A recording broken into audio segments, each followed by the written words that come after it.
Graça e paz, sejam bem-vindos ao Divã da Graça desta noite. Quarta-feira próxima passada, nós estávamos ouvindo nosso querido amigo, irmão Miguel, e eu me senti muito feliz de ouvi-lo na simplicidade da palavra que nós ouvimos. Foi tão agradável.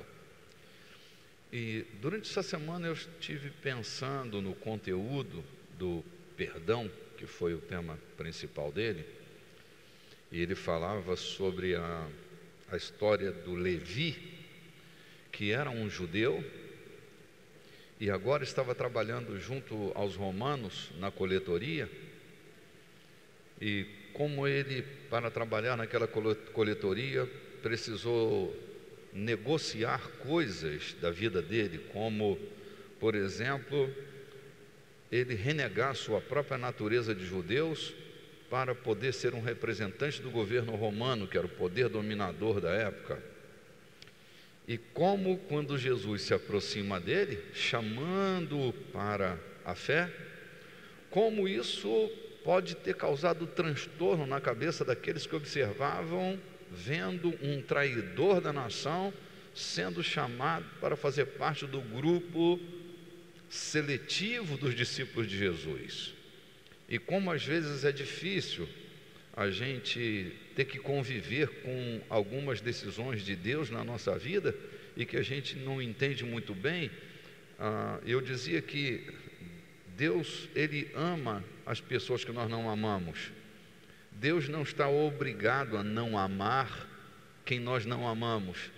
Ele amará independente de qualquer coisa. E nós precisamos aprender a ter que conviver com essas questões, porque senão a gente vai adoecendo, né? E a minha proposta hoje é prolongar um pouco mais o assunto que o Dr. Miguel começou semana passada. E sei que de vez em quando esse assunto precisa vir à tona, porque ele fala muito da nossa natureza e como nós muitas vezes estamos nos adoecendo-nos psiquicamente, adoecendo-nos fisicamente, adoecendo-nos socialmente, por causa deste detalhe chamado perdão, que é um elemento fundamental para nós que nos movemos pela natureza de Cristo. Precisamos aprender a conjugar devidamente na nossa experiência. Então, acho oportuno que a gente continue com esse assunto. E eu quero começar me lembrando de uma experiência uma experiência na literatura que eu tive, lendo um artigo de um botânico. Ele escrevia a respeito dos espinhos de uma planta. Então, ele dizia que do ponto de vista botânico, o espinho, ele é um broto frustrado. O espinho, antes de ser a defesa da flor, a defesa da planta, ele é um broto que não conseguiu ser broto. Na verdade, aquela protuberância no caule é um broto que tentou ser broto, mas a natureza frustrou. E ao invés de ser um broto, se tornou um espinho. E eu estava me lembrando que algumas pessoas, elas são exatamente assim. Elas são como um espinho.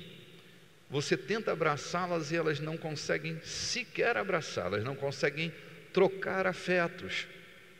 Elas não conseguem romper com o seu corpo, elas não transmitem via corpo o seu sentimento. Se sentem tão acuadas, porque foram tão feridas que elas sequer conseguem abraçar. Ainda há aquelas que se protegem de uma maneira tão clara que você abre os braços para abraçá-la e ela vai te abraçar exatamente assim. Elas não conseguem encostar o corpo, elas não conseguem sentir o calor. Me lembro que uma vez uma senhora trouxe o marido dela a um culto. Na verdade eu pastoreava isso há quase 30 anos atrás, mas essa experiência eu não me esqueço. Quando o marido dela chegou, era um rapaz bonito, forte, E ela disse: esse aqui é meu marido, bispo. Aí eu fui, me aproximei dele, dei um abraço e beijei o rosto dele. O que na igreja nós chamamos de ósculo, né? Um beijo. Ele ficou meio desconcertado e na semana seguinte a esposa dele me disse: meu marido perguntou se o senhor era gay. Falei: por que exatamente? Ela disse: porque ele nunca recebeu um beijo de um homem. Aí eu disse: não, eu não sou gay. Thelma, eu não sou gay. Isso me fez pensar que muitas vezes nós estamos tão na retaguarda, tão na defesa, que nós não conseguimos liberar qualquer tipo de afeto, ainda que seja um ósculo, ainda que seja um amplexo, um abraço. Isso me preocupa, porque isso dá em gente, como nós se dá na planta, também dá em gente. Há pessoas que estão se tornando verdadeiros espinhos. Elas se defendem o tempo inteiro, porque foram traídas, porque foram enganadas, porque foram feridas de alguma forma. Elas estão se protegendo de todo jeito, se protegem economicamente, se protegem afetivamente, se protegem fisicamente. Parece que a gente está vivendo mesmo uma era da grande proteção. E o grande perigo que eu acho nas proteções exageradas é aquela história do grão. Quando Jesus diz que se o grão de trigo caindo na terra não morrer, ele fica só, mas se ele morrer, ele dá muito fruto. Você sabe que a vida do grão está dentro da casca, não é? A vida do grão está aqui dentro da casca. A única chance do grão morrer é se a casca se rompe. Se a casca se romper, o grão tem a possibilidade de nascer. Mas se a casca não morre, o grão não pode sair. É que a mesma casca que vai proteger você é a casca que vai te limitar. Limitação. A mesma casca que nos protege, nossos argumentos de defesa, nossas proteções, sejam elas quais forem, elas também correm o risco de nos limitar afetivamente, nos limitar de todas as ordens e naturezas. Então, se eu quero ser um grão que frutifica, se eu quero me tornar um trigal nessa terra, eu preciso aprender a lidar com a limitação das minhas cascas. É que quando nós somos feridos, a tendência é essa mesmo.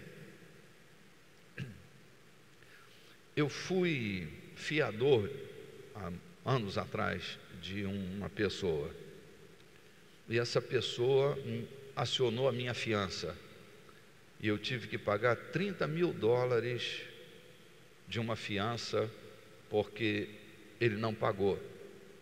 Imagina você, como é que a gente se comporta depois de uma pancada de $30 mil?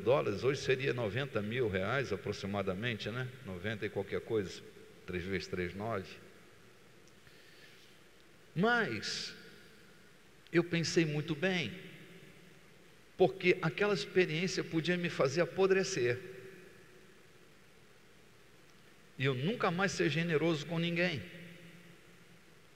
Ou aquela experiência me fazer um pouco mais maduro, não apodrecido.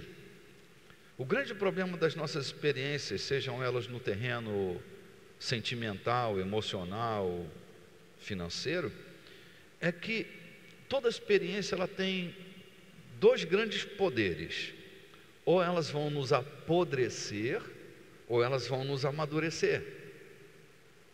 Não há pessoas que ficaram tão frustradas no seu casamento que não conseguem se abrir para uma nova relação?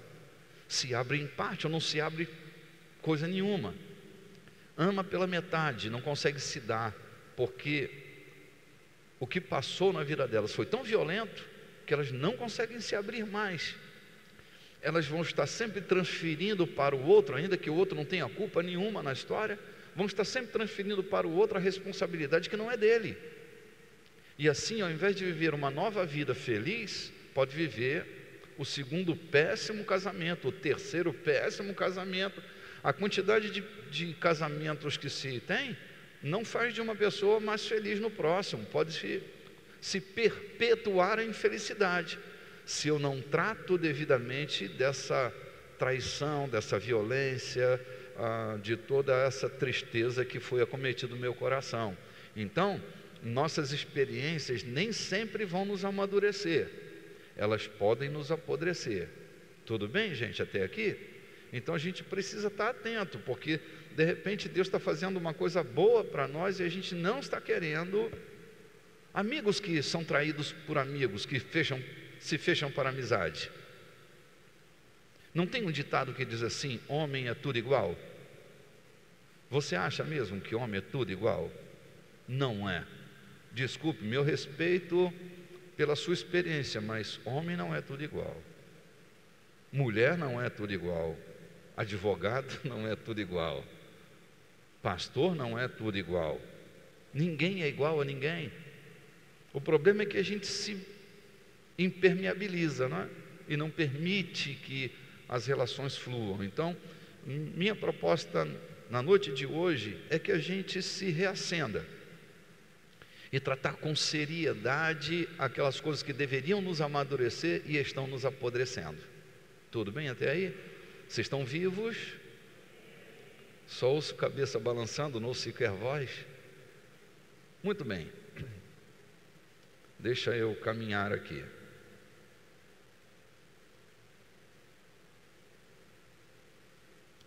Queria pedir que você abrisse sua Bíblia no livro de São Lucas, capítulo 6.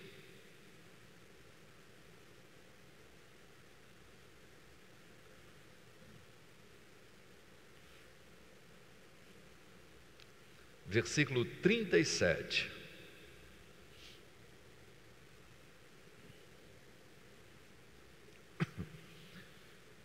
Esse texto, ele contém um elemento extremamente precioso para a gente entender isto, ok? Eu vou ler esse texto em duas versões da Bíblia. Eu vou ler na Revista e Atualizada e na Revista e Corrigida. Começando pela Revista e Atualizada, diz assim: não julgueis e não sereis julgados, não condeneis e não sereis condenados, perdoai e sereis perdoados. Na versão ARC, ou Revista e Corrigida, diz assim: não julgueis e não sereis julgados, não condeneis e não sereis condenados, soltai e soltar-vos-ão. Eu gosto desta versão porque ela fala do perdão do ponto de vista de uma cadeia. A última versão que eu li diz: soltai e soltar-vos-ão.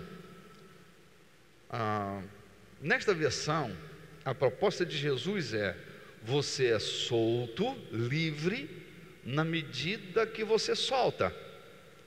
Mas na medida que você prende, você se torna refém. Para este texto, eu criei algum tempo atrás uma parábola, que eu gosto muito dessa parábola, e desculpe se sou repetitivo para alguns de vocês que já ouviram, que é assim: nós temos um menino que logo de manhã acorda, ele vai para o quartinho da bagunça, pega a pipa, o carretel de linha e vai para a rua. E ele vai levantar a pipa, né? Tudo bem até aqui? Vocês sabem o que é uma pipa, né? Papagaio, um peão, uma raia, ok? Vamos chamar esse menino de Ilquias. É um nome diferente, né? Bonito. Ilquias de manhã cedo bota a pipa no alto, é 8 horas da manhã, ele nem tomou café, tamanha era a vontade de soltar a pipa. E ele está lá. A pipa vai para a esquerda, ele dá outro toque na linha aqui, e a pipa vai para a direita, e de repente a pipa desce no mergulho. Quem está no controle desta relação? A pipa domina Ilquias ou Ilquias domina a pipa, no seu ponto de vista? Ilquias domina a pipa. Isso é 8 horas da manhã, tudo bem? Ele não tomou café. E 10 horas da manhã a mãe dele disse: Ilquias, você não tomou café ainda, meu filho? Vem tomar café. Já vou, mamãe. E a pipa vai para lá e a pipa vai para cá. 10 horas da manhã, o Ilquias não tomou café. Eu particularmente começo a desconfiar que quem é que está no comando disso. Eu não sei quem é que está dominando. Se o Ilquias está dominando a pipa ou a pipa começa a dominar o Ilquias. Tu tem dúvida também? 11h30 da manhã, hora de ir para a escola. E a mãe de Ilquias diz: Ilquiazinho, Kiki, Kiki, venha almoçar, venha tomar banho, você tem que ir para a escola. E Kiki diz: não, mamãe, eu já estou indo, mamãe, já vou. E fazendo sucesso. 11h30 da manhã, eu já não tenho mais dúvida. Eu tenho absoluta certeza que a pipa está dominando o Kiki.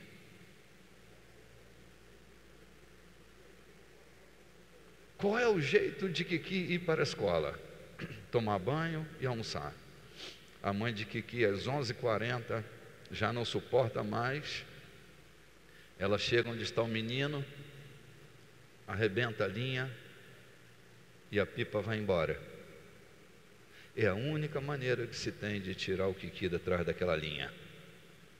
Ele perde a pipa, mas está livre. Essa parábola me remete a uma relação muito real na nossa própria vida. Há sentimentos, gente, que a gente pensa que está dominando. A gente até justifica o ódio, que é justificável. Eu odeio mortalmente porque você tem uma explicação muito sensata, lógica, e você tem o direito de continuar odiando. Mas você já percebeu que você está ficando mais feio? Mais velho? Suas relações estão todas sendo afetadas pelo ódio que você continua mantendo? É justificável, você está fazendo sucesso. Você tem razão em não perdoar. Afinal de contas, o prejuízo emocional, financeiro foi grande. E você tem o direito de continuar todo dia carregando essa pessoa dentro de você. Afinal de contas, você tem o direito de prender esta pessoa. Mas desconfie que na medida que você prende, você fica preso. Nem as tuas ideias fluem muito bem. Nem a vontade de continuar vivendo às vezes vem. Às vezes estamos carregando um peso monstruoso e a gente nem sabe de onde vem isso. Minha desconfiança é que pode vir desse controle do teu interior. É que aquele momento você dominou, odiou, cheio de razão, não perdoou. Eu não perdoo. Mas todo dia você acorda com essa desgraça dentro de você, passa o dia inteiro com essa desgraça. Em algumas situações mais críticas, durante o dia inteiro aquilo está presente na vida, governando o sorriso, governando os afetos, governando a carteira, governando as relações, o sono, o culto, a tua relação espiritual.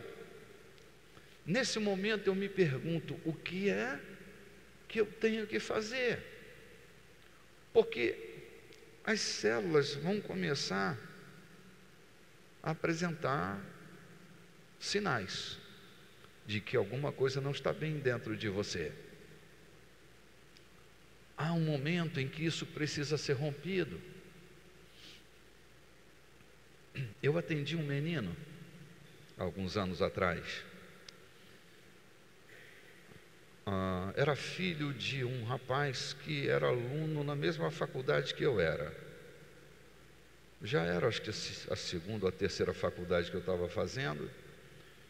E numa discussão dentro do auditório da universidade, eu fiz uma defesa oral e ele começou a entender que eu tinha uma outra atividade. E ele me pediu ajuda e disse: doutor, o senhor não pode ajudar meu filho? Ele está com um problema sério, a pele dele está toda escamando, ele está cheio de feridas, já fizemos tudo quanto é exame, e esse menino não consegue encontrar uma solução.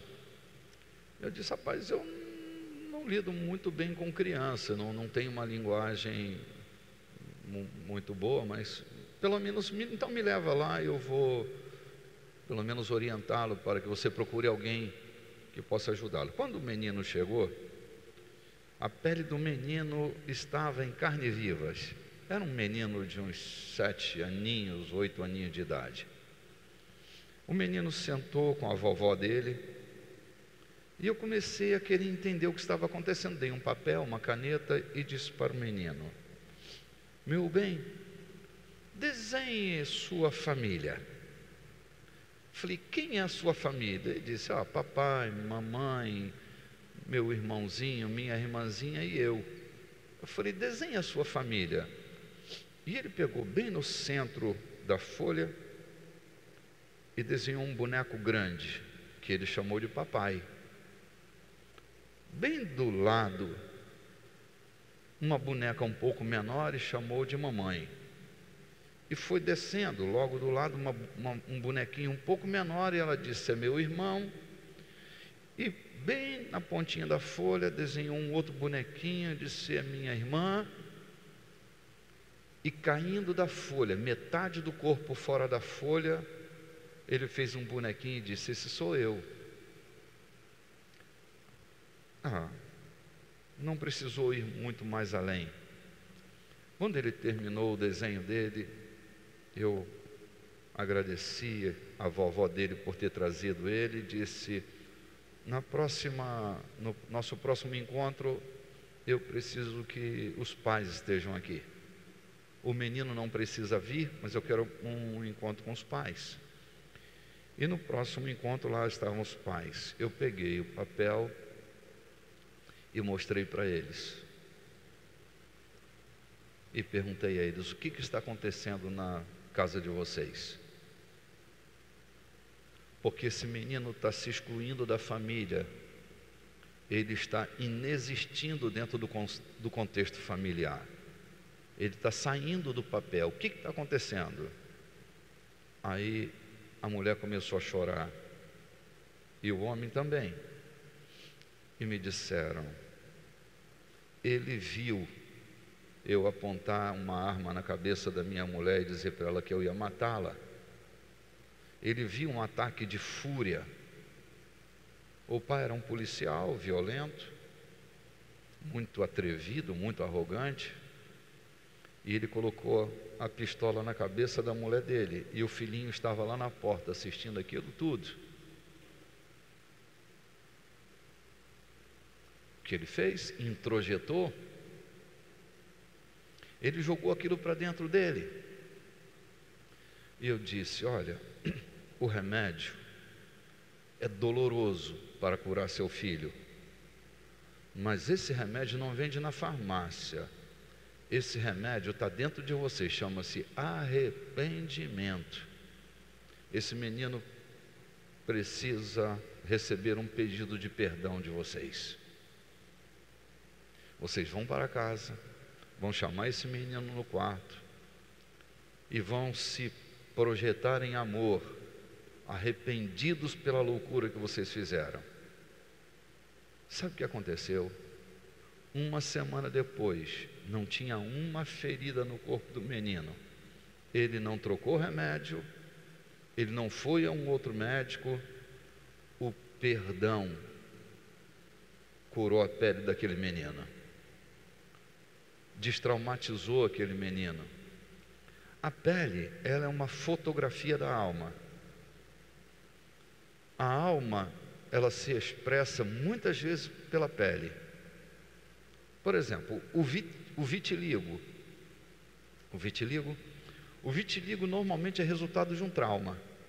Normalmente, é muito comum que isso seja assim. A morte de uma pessoa muito próxima, uma atitude violenta, um trauma pode projetar na pele psoríase, vitiligo. Eu estou falando da fotografia da pele, fora os outros problemas. Eu não estou aqui dando uma aula, eu estou aqui fazendo um apanhado com um cunho mais teológico do que qualquer outra coisa. Minha responsabilidade é dar esse cunho teológico mesmo à nossa reflexão. Mas eu estou te dizendo que muitos problemas que estão acontecendo com pessoas próximas de nós são resultados da falta de perdão. É que a gente não consegue soltar a pipa. E Jesus diz: solta, e vão soltar vocês. Há pessoas que estão apodrecendo você por dentro. É como um defunto que está dentro do seu poço de água mais pura, de água mais limpa.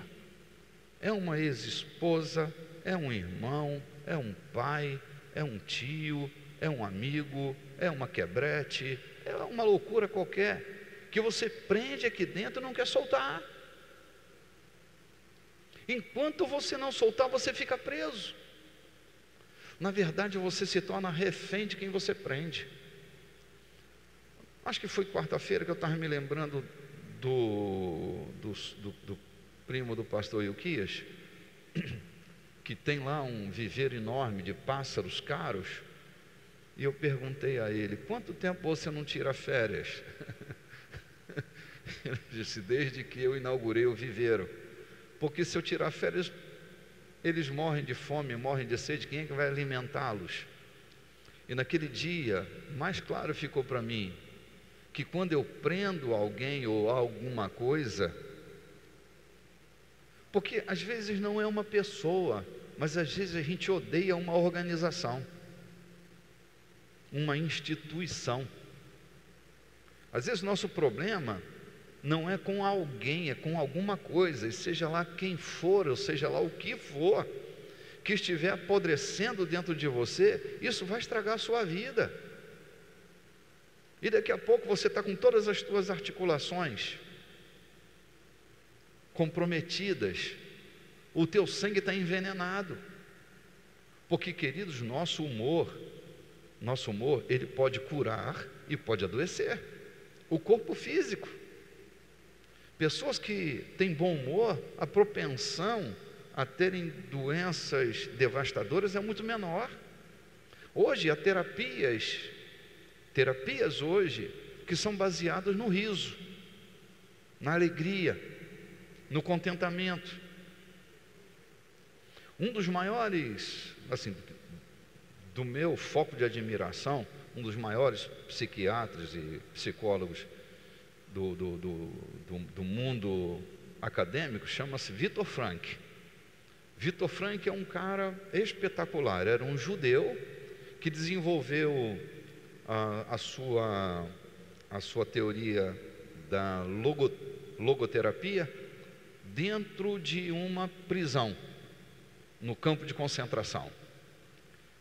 E a partir daí ele começou a desenvolver estudos, e hoje nós temos uma escola forte de psicanálise lá na região sul de Viktor Frankl. Ele é fabuloso, um cara excepcional, porque ele se especializou no sofrimento humano, na dor, na angústia dos campos de concentração.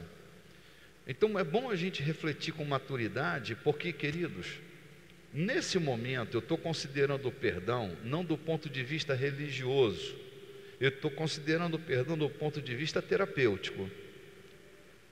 Daqui para frente a gente vai trabalhar outros conceitos do perdão, mas o meu foco está no perdão do ponto de vista terapêutico. Ele pode curar você, tirar esse defunto apodrecido de dentro do teu poço de água limpa, pode curar você do coração, do rim, do fígado, né?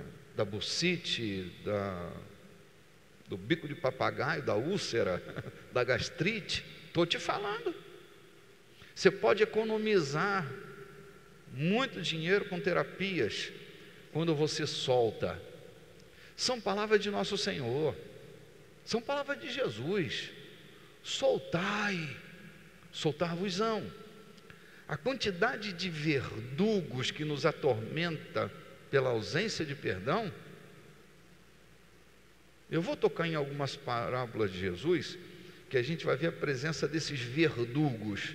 São torturadores da alma, são aqueles que afligem nossa vida emocional.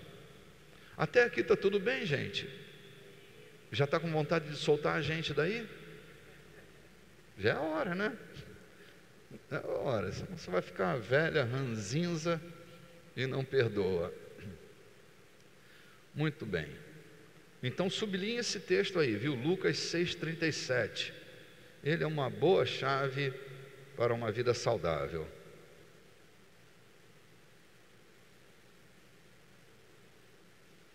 Agora sim, Mateus 18, 34 e 35. Vou falar um pouco desses verdugos atormentadores.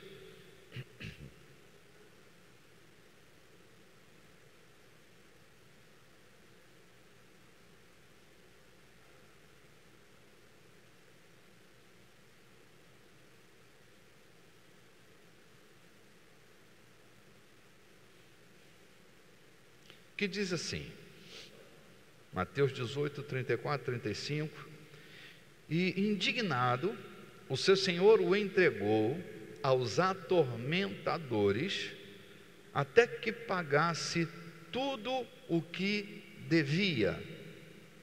Assim vos fará também meu Pai Celestial, se de coração não perdoardes cada um a seu irmão as suas ofensas. Esse texto se origina numa conversa de Jesus, que ele suscita com um grupo de pessoas sobre uma coisa de uma dívida que eles deveriam perdoar. Na verdade, o senhor daquela seara, ele tinha um cara que devia um X a ele, e este tinha um outro que devia um Y a ele. E ele disse que o Senhor havia perdoado ele, e que ele devia perdoar aquele que devia o Y a ele. E o que devia um Y a ele não queria perdoá-lo. Aí Jesus traz esse assunto, dizendo que o Senhor perdoou, o Senhor da seara perdoou. E se ele não perdoar igualmente ao outro, que a dívida é muito menor, ele o entregará aos verdugos, os torturadores, os atormentadores, se ele não perdoar aquele que lhe deve menos do que ele devia ao seu Senhor. E o que Jesus diz que isto é semelhante a Deus, que Deus também nos fará assim. É que às vezes, gente, a gente não está lutando contra o diabo, está lutando com o próprio Deus.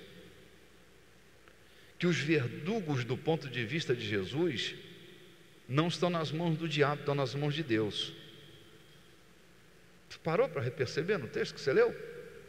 Ele diz: tampouco meu Pai Celestial perdoará vocês se vocês não perdoarem os outros. Não é o diabo, é Deus. É sério. Eu não estou inventando uma história, está escrito na sua Bíblia. É que muitas vezes a nossa falta de perdão é um insulto para com Deus. Porque Deus quer fazer o bem ao outro e você prende esse outro que Deus está querendo fazer o bem. É sério. Porque normalmente a gente vai atribuir a tortura e os verdugos que se levantam na nossa vida a uma obra diabólica. Mas o texto, Jesus está dizendo que não é o diabo, é a liberação de Deus para que os verdugos atormentem. E aqui está. Onde estão os verdugos? Quem são eles? Eu tentei fazer como eu já falei de boa parte deles, eu digo que a insônia é um dos verdugos que não deixa você dormir e ter paz quando você não perdoa. A ansiedade, a taquicardia, a inflamação no útero, o câncer no útero, são atormentadores que eles têm na tua vida liberdade para fazer a sua concessão. Você concede isso quando você não se protege. E proteger você desses atormentadores é liberar perdão para quem te deve. Naquela experiência que eu te falei, da dívida dos $30.000, eu estava com um problema sério. Eu estava odiando o meu devedor. $30.000 era um impacto no meu orçamento.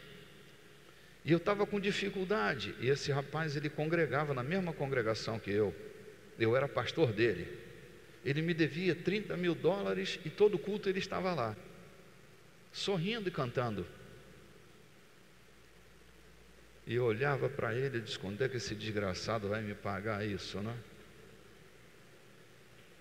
E ele não se manifestava, não falava nada. E eu ali, cara, todo mês, eu com 3 crianças pequenas, era um sufoco para eu pagar aquilo. Paguei em 12 vezes. Arrebentou com o meu orçamento um ano inteiro. Um dia eu estava orando e o Espírito Santo falou comigo. Eu tenho certeza que foi o Espírito de Deus. E me disse: ou você perdoa essa dívida, ou você vai pagar no hospital uma conta muito mais alta do que $30.000, porque do jeito que você vai parar no hospital. Sabe o que é ódio? Não tem uma ideia? Pelo menos, já leu a literatura ódio? O mal que um ódio pode fazer? Eu estava odiando todo dia. Eu chamei aquele rapaz para uma conversa e disse para ele: rapaz, eu te odeio todo dia, mas eu não posso fazer nada, tu é 3 vezes mais forte do que eu. Cara, desse tamanho, bicho. Eu sou seu pastor, mas hoje eu quero acabar com isso, meu filho. Eu quero perdoar. A partir de hoje, você não tem mais dívida comigo. Eu disse para ele: você se lembra quando Jesus subiu à cruz, que ele rasgou um escrito de dívida que era contra nós? Nós éramos devedores e eu dizia para ele: ele rasgou um escrito de dívida, a carta de dívida foi rasgada e nós não devemos mais nada, nem a Deus nem ao diabo, foi quitado. É o que eu quero fazer com você hoje. A partir de hoje, você não me deve 1 centavo mais. Na minha imaginação, foi a maior economia que eu fiz na minha vida. Ele nunca me pagou os $30.000, eu perdoei. Ele não tem essa dívida comigo. Eu estou contando para você não como uma dívida que ele tem comigo, ele não tem essa dívida. É que naquele dia eu fiz uma enorme economia, soltando os $30.000, porque eu não fiquei doente do coração, eu não fiquei doente do estômago, eu não tive que ir para o hospital. E aquele rapaz que não podia me pagar, ei, não é que ele não queria, é que ele não tinha condições de me pagar. E eu estava atormentando ele. Você tem condições de pagar aquilo que Jesus fez por você na cruz? Foi graça. Há pessoas que nos devem moralmente. Já mentiram contra você em alguma ocasião, imagino eu. Criaram uma história a teu respeito. Tu acha que alguém tem condição de quantificar isso monetariamente? Indenizar você por isso? Isso paga? Tem algum valor monetário que possa aquilatar o prejuízo que foi dado? Não tem. Não tem. O prejuízo que te deram financeiro, de repente eles não têm nem monetariamente mais como te pagar. Tem jeito, tem que liberar o perdão. Ou você libera, ou você adoece. Sabe, na minha experiência, o que acontece? Às vezes, a outra pessoa está vivendo muito bem, e você está vivendo muito mal. Porque ele não tem um peso na consciência, e você que odeia todo dia, tem esse peso na sua consciência.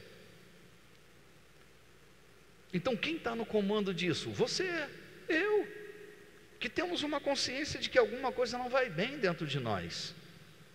A consciência de que alguma coisa nos nossos negócios não funcionam bem, nós estamos prisioneiros. A gente pensa que está andando, é aquela sensação, é um condicionamento. Você sabe como treina um elefante, né? De circo? Ele é pequenininho e amarra uma corda grossa no pé dele, e ele pequenininho chega num determinado momento ali do picadeiro, ele para, porque a corda está condicionando a área que ele pode andar. Ele vai crescendo e a corda vai diminuindo de espessura, até o momento que ele é adulto e nem precisa mais de corda, porque a única coisa que ele vai fazer dentro do picadeiro é aquilo que sua mente está condicionada. Ele não passa dali. A corda da mente dele é mais grossa do que a corda que prende o seu pé. Então ele está paralisado. Há coisa, gente, que nós já nos condicionamos. Está aqui, nos amarrando todo dia. Você não consegue nem ter novas ideias para os teus negócios. Você não consegue nem pensar em novas possibilidades, porque aquela corda que está aqui dentro de você é tão grossa que não libera você para um novo capítulo da sua vida.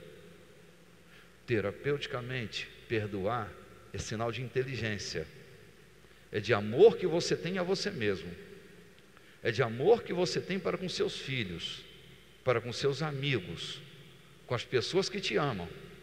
Que perdoar é influenciar positivamente as pessoas que estão perto de nós.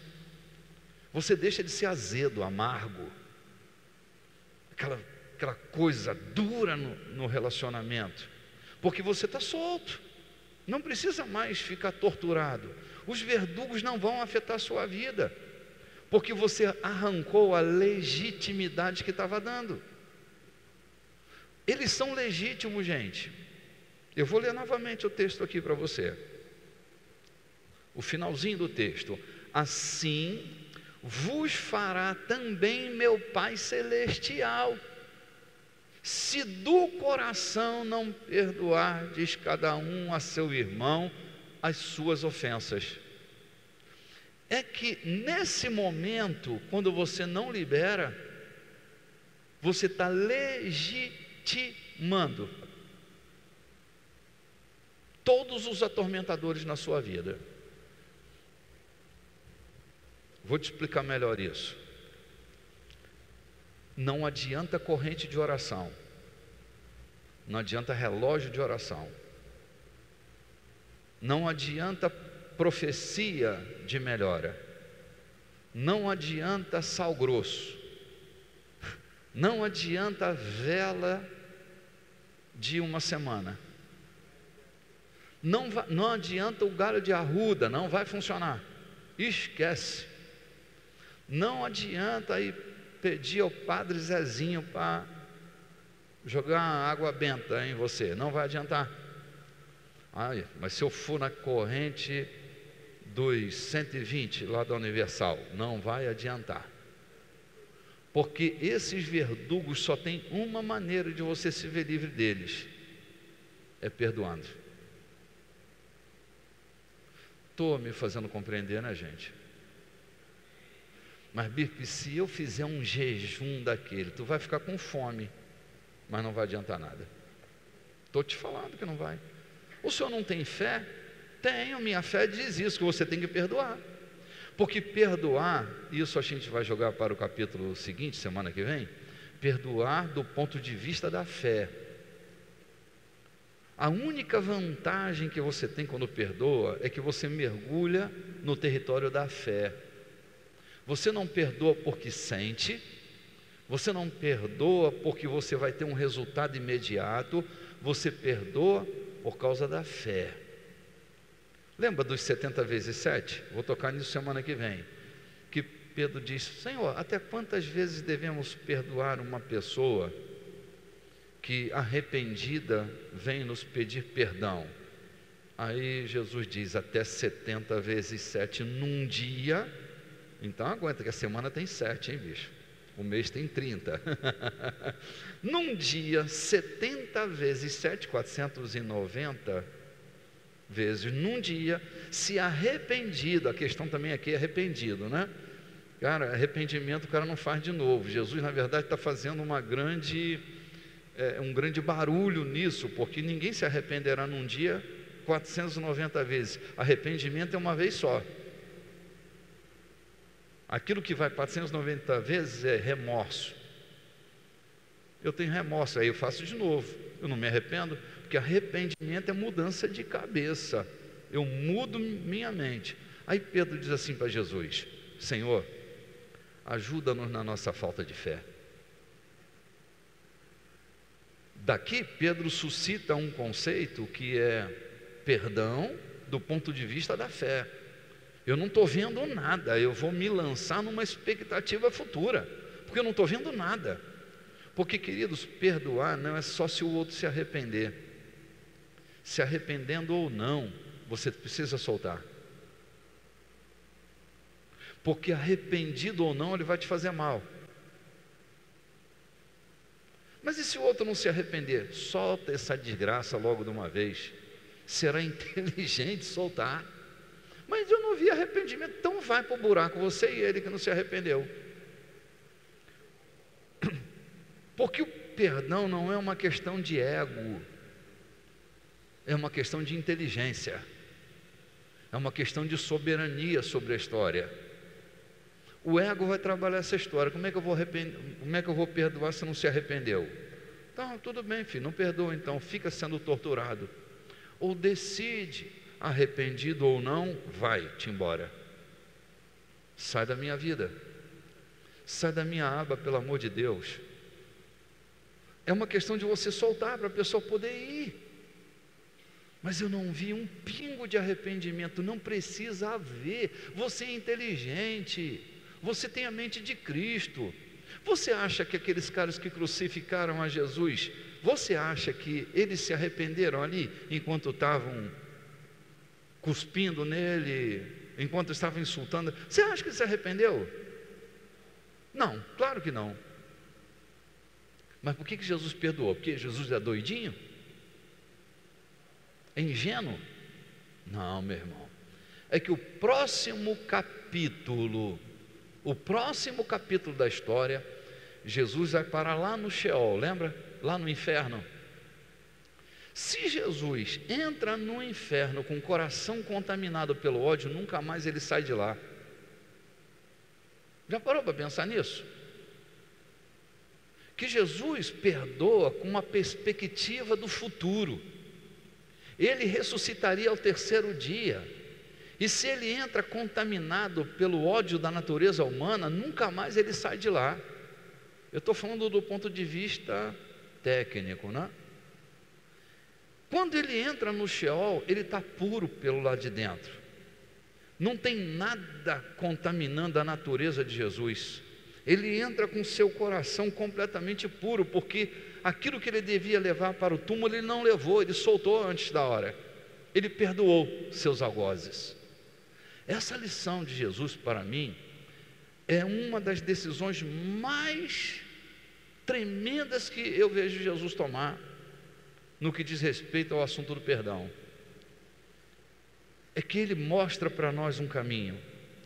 Se você quiser sobreviver aos infernos que você de vez em quando anda enfrentando, meu irmão, tenha teu interior limpinho, porque todo que entra dentro de um Sheol com seu coração limpo, ele ressuscitará no terceiro dia.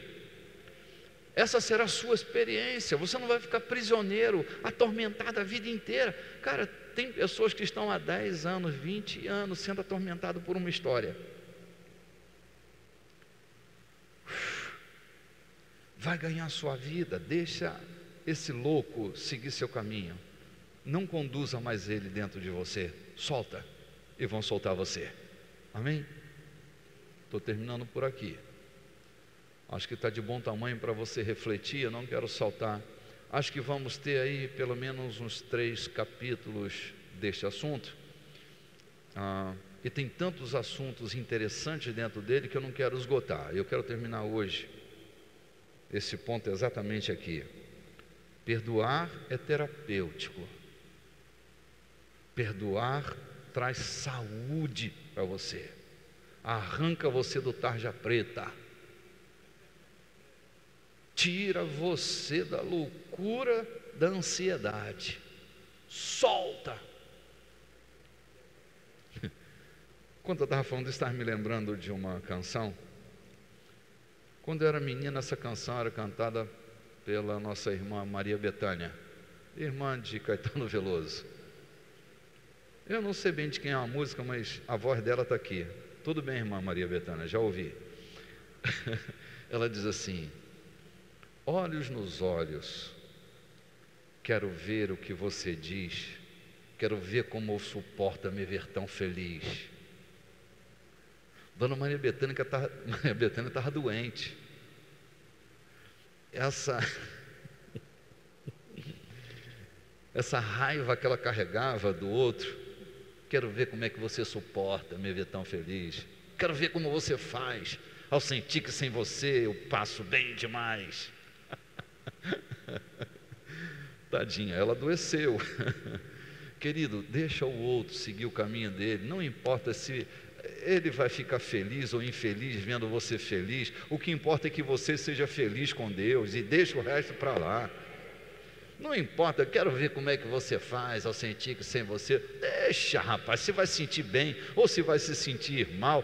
O bom é que você esteja em paz com a tua consciência, em paz com Deus, em paz com tua família, em paz com teus amigos. Siga em frente e não fica sendo guiado pela expectativa dos outros, não.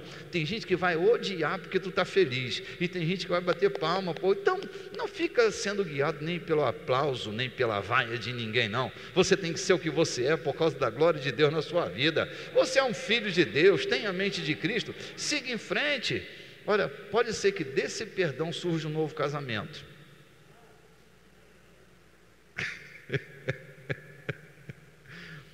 Oh meu Deus, deixa eu te falar aqui. Eu queria sair, mas eu não posso sair, é uma profecia. Gente, vale a pena até perdoar defunto. Tem gente que já morreu que tu não vai poder falar mais nada, mas abre a tua boca: ei, seu defunto, tu está perdoado, miserável, vai-te embora. Entendeu? Solta. Tu não vai poder falar face a face, entendeu? Então solta essa bandida. E você, sua mocréia falecida, tu está liberada também, vai-te em paz, tua fé te salvou. Nesse assunto vale até tu perdoar morto, entendeu? Não precisa acender vela, só se faltar a luz. Mas solta, e vão soltar você, pode ter certeza. Olha, vai surgir de novo, vai surgir novo casamento, pode surgir um boníssimo novo negócio, pode surgir uma belíssima nova oportunidade. Solta, fica leve. É porque quem olha para você vê tua cara tão amassada, parece fumo de rolo na boca de índio americano. Minha bisavó mascava uns fumos de rolo.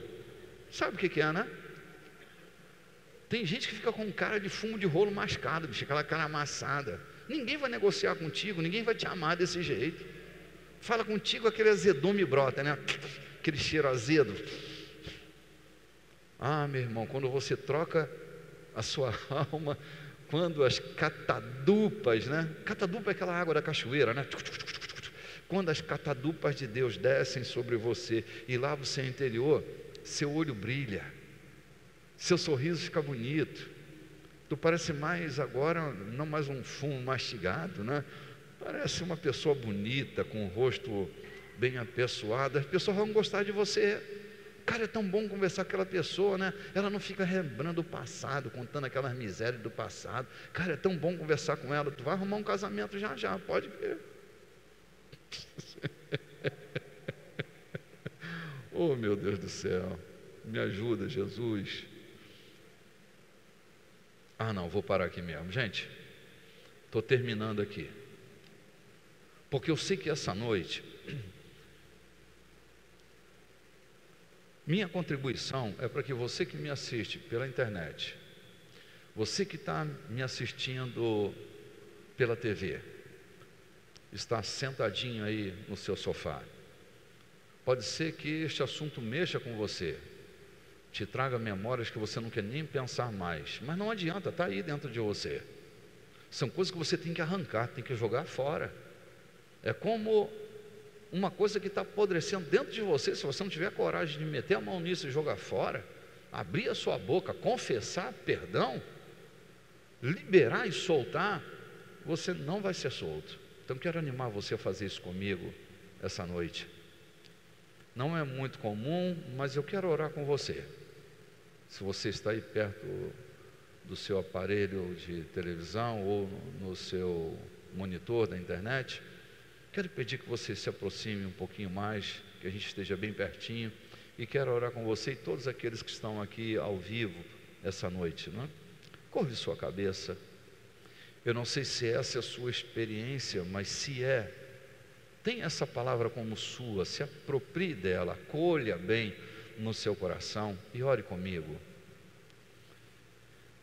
Esta noite, Senhor Jesus, seguindo o teu exemplo, entendendo tua palavra, eu decido, eu tomo uma decisão, eu escolho, porque tenho a mente de Cristo, tenho o Espírito de Cristo, e a minha decisão está alinhada com a tua palavra. Eu solto. É difícil, mas eu solto. Eu me movo por fé. Me movo pela inteligência, pela racionalidade. Me movo pelo meu espírito essa noite. E tomo a decisão de perdoar esta pessoa que me fez mal, que destruiu áreas da minha vida, que arruinou minha economia, que me trouxe prejuízos na minha família, mas ela não pode me restituir, ela não vai me restituir. Portanto, de livre e espontânea vontade, pela consciência inteligente, pela inteligência espiritual que me move esta noite, eu decido soltá-la. Decido soltar esta organização, desejo soltar este departamento, desejo soltar o governo desse estado, desejo soltar aquela operação financeira. Eu abro mão, em nome de Jesus, não me devem mais. Meus sentimentos são governados agora por minha decisão. Quando o conflito se acampa dentro de mim, minha decisão domina o que eu sinto, e eu decido pela razão, decido pela espiritualidade, e não decido pelo sentimento. A minha escolha é ser livre para me tornar uma pessoa melhor. Essa experiência, a partir de hoje, não me apodrecerá mais. A partir de hoje, o espinho desse broto frustrado acabará na minha vida. Eu me tornarei um broto frutífero. Eu serei frutuoso para Deus. O grão de trigo que vai cair na terra esta noite, ele vai romper com a casca e vai florescer. Eu serei um trigal para louvor, para a honra e para a glória do nome de Jesus. Os verdugos não vão mais me atormentar, porque eles não são mais legítimos na minha vida. Eu os torno ilegítimos por meio da decisão que eu tomo, e nesse tribunal da minha consciência, eu me declaro livre para a glória e honra do nome de nosso Senhor Jesus Cristo. Amém e amém, Jesus. Glória a Deus.